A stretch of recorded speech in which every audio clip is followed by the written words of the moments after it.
From Matthew's Gospel this morning. It's good to be back with you, having been among you last week. I'm on the calendar for a couple of Sundays in July. I'll look forward to that, hopefully, if the creek don't rise, right?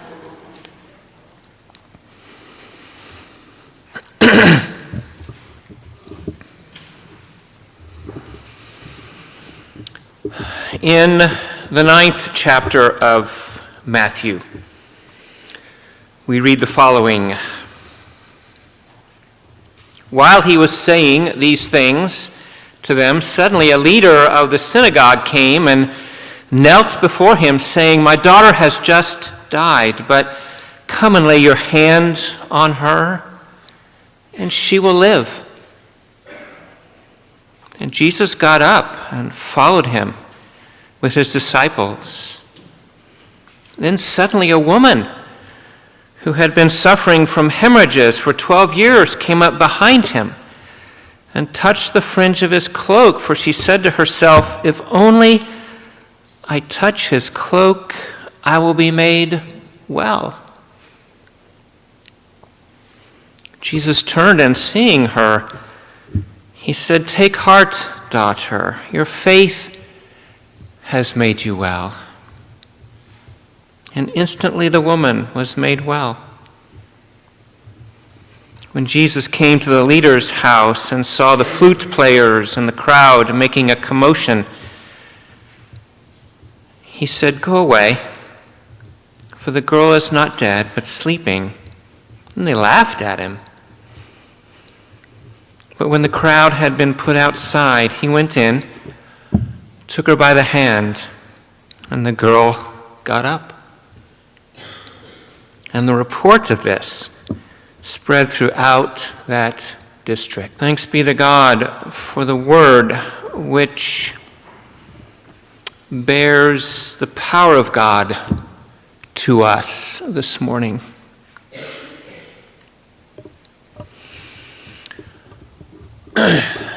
It is not uncommon for me, as I did last Sunday, to throw in a quote from a wise teacher. That way, if the sermon bombs out, at least you've had a quote from a wise teacher to take home with you.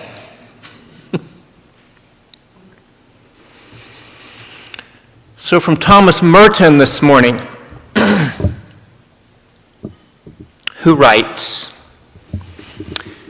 "It's almost impossible to overestimate the value of true humility and its power in the spiritual life.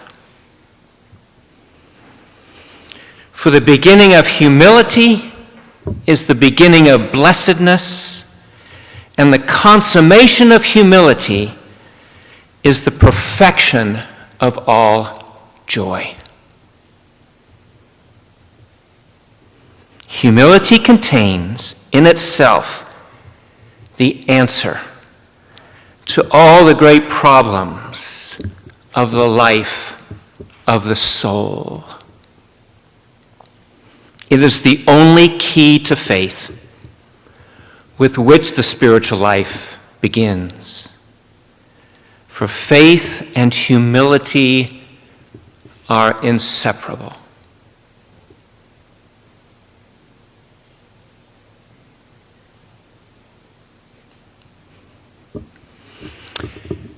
Merton goes on to, of course, to elaborate on that topic. His book, called New Seeds of Contemplation, one of his books, many books, is a modern classic and will, in my humble opinion, see what I did there?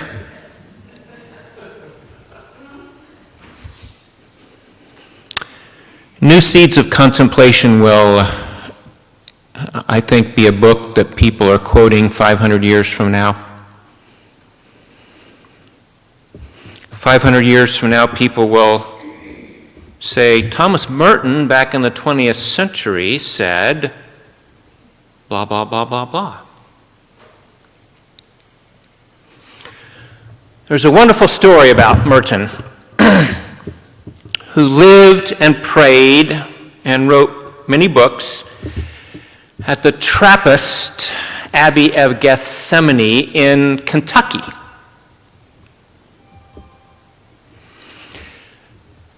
In the 1960s, early 1960s, also in Kentucky, was a Southern Baptist seminary in Louisville, or Louisville, not too far away from the Abbey of Gethsemane.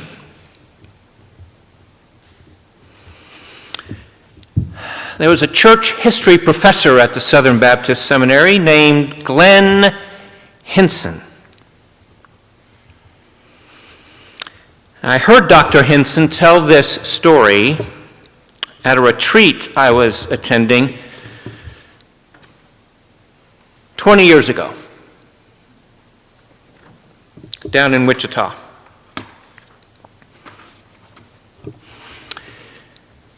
So, professor of church history, Dr. Hinson, wanted to take his students over to the Trappist monastery at Gethsemane because, the monastic world, the monastic life, is interwoven with church history. It was a very good fit for a class, a seminary class on church history. And he arranged, when they went over, for his students to meet Thomas Merton. So sometime after that field trip, the other seminary faculty came to Hinson, began to raise concerns that he had exposed his Southern Baptist students to that very Catholic environment of a Trappist monastery. In those days, many of us can recall a couple of things. The Southern Baptist Church was less rigid than it is today, but it was still rather conservative. But the Protestant Catholic tensions were significant back in the day. Suspicions, maybe. We kept our distance from one another.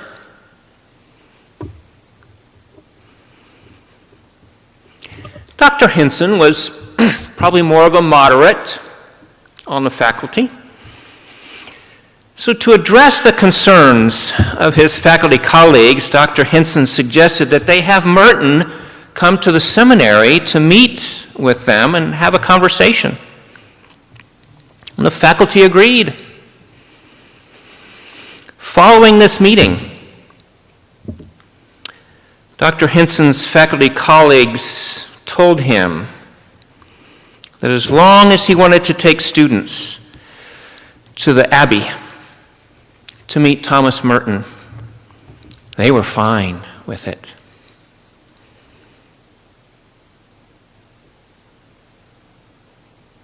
Having met him, the monk,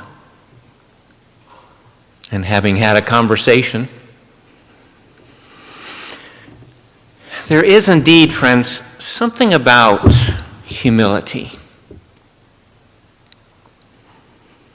It is at the heart, I think, of everything having to do with the soul, and therefore with everything human.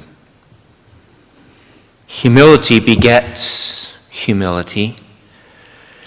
There was obviously something about Merton that softened the hard edges or reassured the fears of those seminary faculty folks.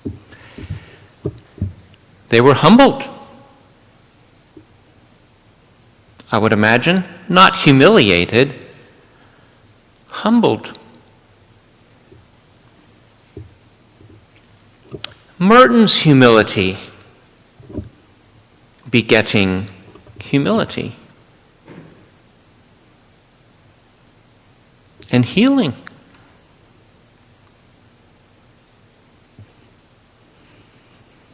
But let's go to the text today. As I worked with this passage this week, I found myself wanting to sit with the dynamic of humility and healing. It's a dynamic we see in most, if not all, the healing stories in the Gospels. And when Jesus can't heal, as when he is in his hometown among people who say, "Isn't this Mary's son?" Remember that story? "Isn't this Mary's son?" What makes him think he has anything to teach us? We see among Jesus' old neighbors a lack of humility, right? He couldn't heal in that place. And he was disappointed by that. Now look at the woman and the synagogue leader in our story today. Two very different people in terms of life circumstances, status, and so on, but they share a similar spiritual space. They're at the end of their ropes, so to speak. But it's not despair. Despair has given up on God. These two have Jesus in sight. The mysterious dynamic of humility and healing is about to play out here. He kneels. The leader of the synagogue kneels. He's not throwing up his hands in despair. He kneels at Jesus' feet. It's not humiliation, it's humility. And the woman approaching from behind, all she needs is to touch the fringe of Jesus' cloak. The humility is palpable there. The humility is palpable in both cases, and the healing is real. The healing is real. Jesus is not a charlatan. New Testament scholars who pick over the words of the texts and who argue about many things, as they should. New Testament scholars, by and large, do not argue about Jesus as a healer.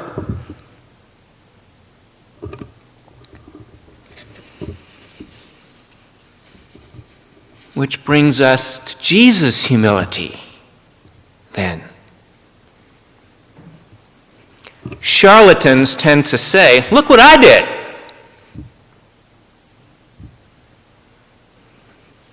Jesus tends to say to those who are healed, "Your faith did this." And if I may expand on this, the gospel according to Rob, the humility of the person and Jesus' humility create a space for this mysterious dynamic of healing to play out.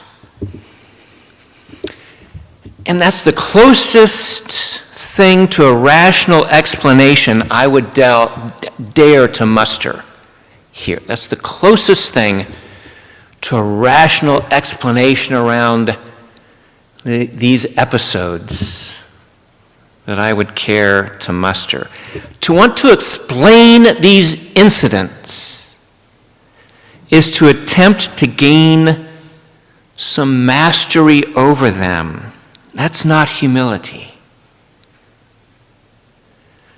Humility is to approach the incidents with wonder and let the Spirit graciously, wisely instruct our hearts as to these matters.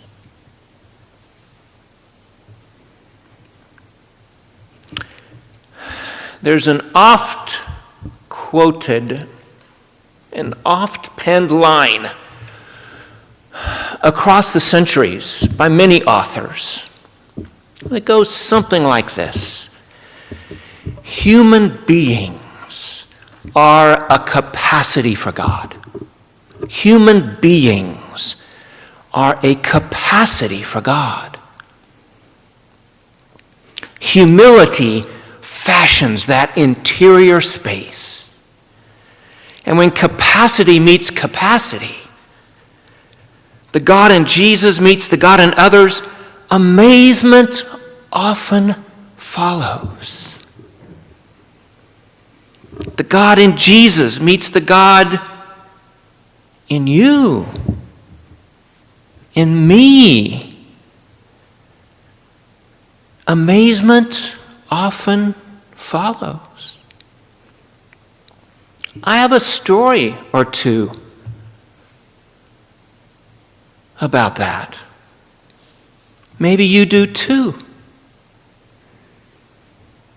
This may be why we're in worship today, to give thanks, perhaps, for this gracious and beneficent mystery.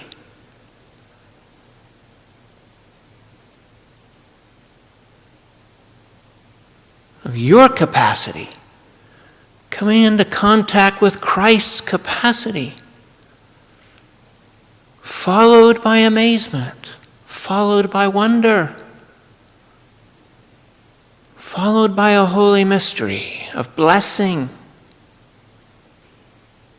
graciousness. Take my yoke upon you, he says. Learn from me. I am gentle, humble in heart.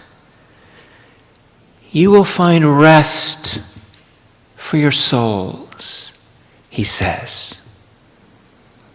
The closer we draw to Christ, the humbler we become, the more at rest we become, the more spacious, the more capacious we become for the Spirit's activity in us and through us. All the great problems, the life of the soul, Merton again, all the great problems of the life of the soul are answered by humility. When we consider, friends, how desperately we need healing, you and I, when we consider the church, when we consider our civic life as Americans, when we consider the various plights of the human family, isn't the gospel urging us to see that the answer here, mysteriously, wonderfully, the answer is as available to us as the fringe on Jesus' cloak? It's as available to us as our willingness, friends, to kneel at Jesus' feet, who himself kneels to wash our feet. Thanks be to God. Amen.